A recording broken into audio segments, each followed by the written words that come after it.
There's no denying that the PlayStation 5's design is extremely striking. With its sweeping curves and iconic black and white colour palette, it's basically a modern sculpture, and it's undoubtedly going to go down as one of the most recognisable consoles ever. However, at the end of the day, it is, after all, just plastic, and feels mass-produced, which isn't a surprise because it is. But this has got me thinking, what if it was made out of higher quality materials? What if it was made out of brass? This video is sponsored by KiwiCo. More about them later. Brass is a centuries-old alloy of copper and zinc, and has historically had a wide range of uses from intricate decorative pieces to durable mechanical components. What makes it so exciting to use for homemade projects, however, is that it can be bent, cut, soldered to, and polished with relative ease, allowing for incredible results even using just basic tools, as I've discovered with some recent builds.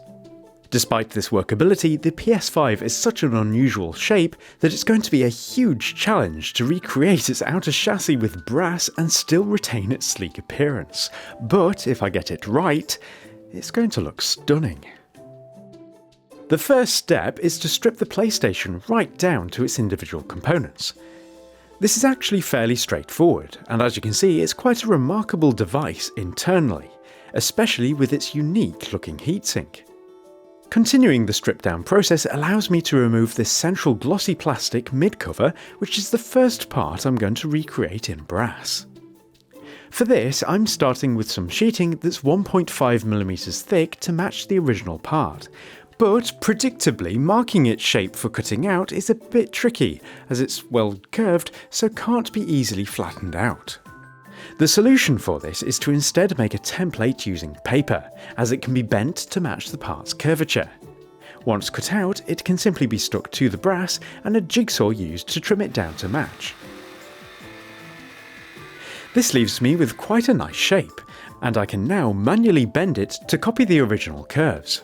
This takes ages to do accurately, but it's worth it, as with a little time, patience and precision, it ends up being an almost exact replica. Nice. There are a few more jobs to tackle here though before it can be considered complete, the first of which is recreating the power button. This button actually triggers a little surface mount switch mounted to a PCB on the back, and as brass is fairly soft, using files is a great way to make a replacement for it. The hump in the middle allows it to press against the surface mount switch, while the little side wings prevent it from falling through a groove made for it in the new brass front. As the switch's PCB needs to be held precisely in position for it to all work properly, I can simply solder some PCB pillar supports in place with a blowtorch.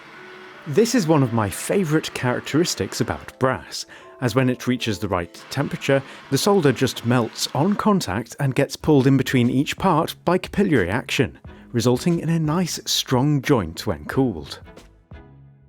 Looking good. A similar process can be used for the front USB ports, and some additional mounting points will later allow it to be held securely to the console. Like everything, these need to be as accurate as possible for it to actually fit, but we'll have to wait until later to see whether it will or not. For now though, it's time to work on the trickiest part of this build, which is the side panels. I'm quite skeptical about being able to recreate these with brass, as they're such unusual shapes with opposing curved directions on each axis, so making this out of this is not going to be easy. Attempting to bend it by hand reveals another characteristic of brass that causes a few problems here, which is that, like many metals, it has a certain amount of elasticity. This basically means that it will spring back to its original shape unless it's forced past the point at which it yields and goes into plastic deformation. As you've perhaps predicted, this means that it's extremely difficult to put enough force into it to get it to bend at all, and despite trying for an hour or so, it just looks awful, and nothing close to what I need. Thankfully though, there is a way out here. Take this small strip of brass as an example. You can see its elasticity as I push against it, and if I push hard enough it goes into plastic deformation. If I wanted to bend it to touch the vise, however, nothing I do will make it stay flush, as its elasticity prevents it from fully yielding. However, things get interesting if I hold it in this position and then add some heat. Once cool again, it actually stays in this shape because the heat has relaxed the internal stresses in the brass in a process known as normalizing, and I can take advantage of this by devising an alternative construction method for the new side panels. For this, I'm going to make a template of the original panels by tracing each outer edge onto some strips of wood and then cut them carefully out using the lines as a guide. After sticking them to a sheet of MDF, you can hopefully see where this is going, as the wood perfectly matches the original panel's outer shape. With the original panel removed, my brass sheeting is going to be pushed against this wooden framework using the other side of the cuts to help it form the curves properly, and as I'm going to be using a lot of heat in just a minute, I've wrapped each one in foil to help avoid charring. With the help of clamps, these pieces really do force the brass into shape, and it's looking quite promising. But for reasons I explained earlier, if I were to undo the clamps now without any extra steps, it would just return to being a perfectly flat piece of brass, as it hasn't been pushed past any yielding point, and this is where the heating process comes into play. Out of an abundance of caution, I'm going to do this outside, as heating brass up a lot can produce nasty vapours. It's unlikely that I'll hit anywhere near temperatures that will result in this, but it's better safe than sorry, especially as it's such a nice day outside. Taking a close look at the brass as I heat it, we can see that it's actually changing in shape as parts of it increase in temperature, and it's certainly looking less solid. There is a strange discoloration patch in the middle though, which also seems to be disformed. With it now cooled, we can take a look at it, and there's some good news and some bad news here. The good news is that once the clamps are released, the metal stays in its newly curved form, which is the exact result I was hoping for after the heating process. However, taking a quick look underneath, we can see that the internal side of it has bent inwards substantially, causing it to touch the MDF and char it, which is what caused the ugly patch. This means that while the outer curves are absolutely on point and match the original panels closely, the inside is warped far enough inwards to prevent the panel from sitting properly against the side of the PlayStation. So it's time for some modifications, and this time I've thickened the base MDF to make it even stiffer and covered the inside mounting pegs of the panel with blue tack. This is because I'm going to make a plaster mould with it to perfectly copy its shape on the inside of my frame, and having the blue tack there allows it to release easily once the plaster's set. Having not worked with plaster of Paris before though, I foolishly didn't think to read the instructions about it and, well, basically wasted it all as it set before I could get it into the chamber. Oh dear. Second time round though, I've mixed it properly, allowing it to simply be poured into the mould. At this point, however, another disaster strikes, as it's unfortunately started spewing out of the bottom as its weight is too much for the seal. This is definitely the messiest day I've had for a while, and it just goes to show that not everything goes to plan at DIY Perks HQ. Anyway, after doing it in batched layers to reduce the chances of leakage, it appears to have worked, as despite the setbacks, the plaster has set perfectly around the inside of each panel. And after filling the blue tack holes and sanding them flush, it's time to try them out. The brass sheet again, as expected, nicely follows the curvature of the frame, only this time its central section is much closer to how it needs to be. Moving the torch around a lot should heat the whole thing up more evenly than last time, avoiding hot spots. And with that, it's the moment of truth. You know, I think it's just about worked. Comparing it directly to the original side panel, we can see that its curvature is only a millimetre or so off perfection, which I'd say is pretty good going, and it's possible to improve things even further by trimming down the excess on the sides and curving the corners with a file. Absolutely brilliant. The success of these side panels means that the project has a chance at working, so I'm very happy that they've come out this well, especially after all the disasters. As you can see though, they are rather messy looking and definitely need some cleanup and polishing work before they really start to look good. But before I get on with that and then put everything together to see just how good it really looks, it's time for a quick ad from this video's sponsor, KiwiCo. KiwiCo is a super cool company that make hands-on projects for kids that are designed to expose them to concepts in science, technology, engineering, art, and maths, also known as STEAM. The idea is to get them thinking about how things work and how to problem solve early on, but in a way that's fun and engaging. Each crate contains everything needed for its project, and the included magazine is stuffed full of extra content to learn even more about each crate's theme. They offer 8 subscription lines so that you can get a new project every month to look forward to, with each line catered to different age groups so that everyone can get involved and have fun. Now, KiwiCo believe that small lessons learned today can mean big, world-changing ideas tomorrow, and sometimes when you're small, it's easier to think big. Now, on a personal note, I actually did similar kits to these when I was small, and it definitely set me on the path to being able to run this channel and make all the things that I do. And while that's not world-changing, it is an example of things that you are exposed to when you're a child can really impassion you for the future. Now, if you're a viewer of the channel and go to kiwico.com/DIYperks50, you can get 50% off your first order on any crate, and you can find that also linked to in the description. So, if it's of interest to you or anyone in your circle, I hope that it provides plenty of enjoyment.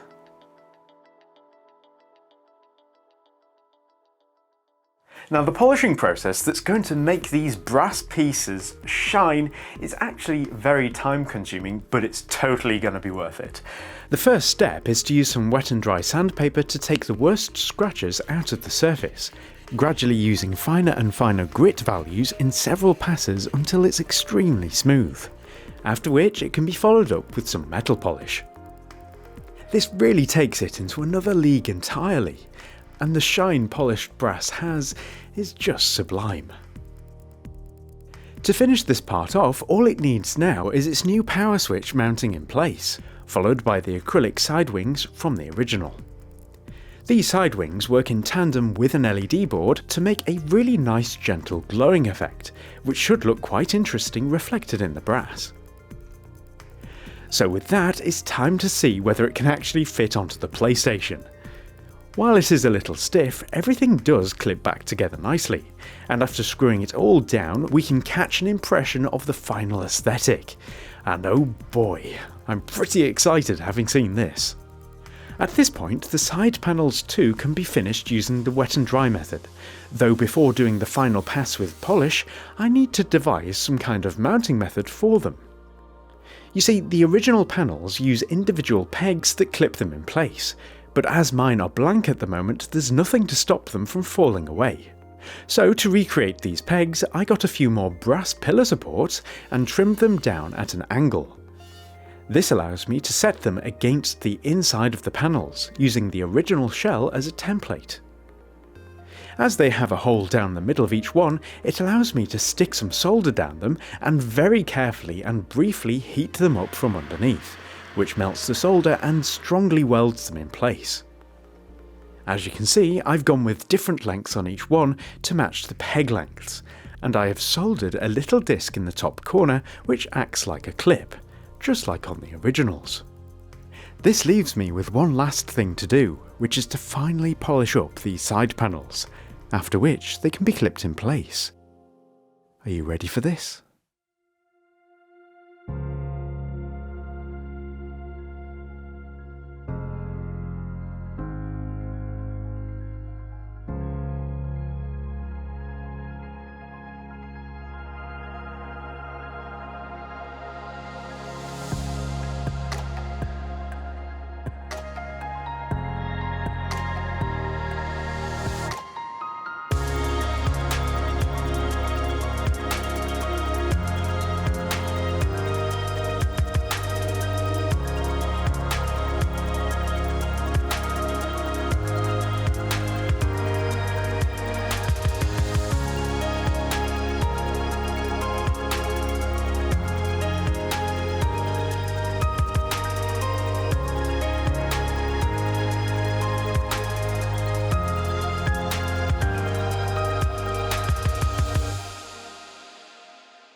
The warm, reflective nature of the brass, combined with the delicate curves of the original design, refine the aesthetic far beyond what I could have hoped for, resulting in what is perhaps one of the most stunning consoles in the world.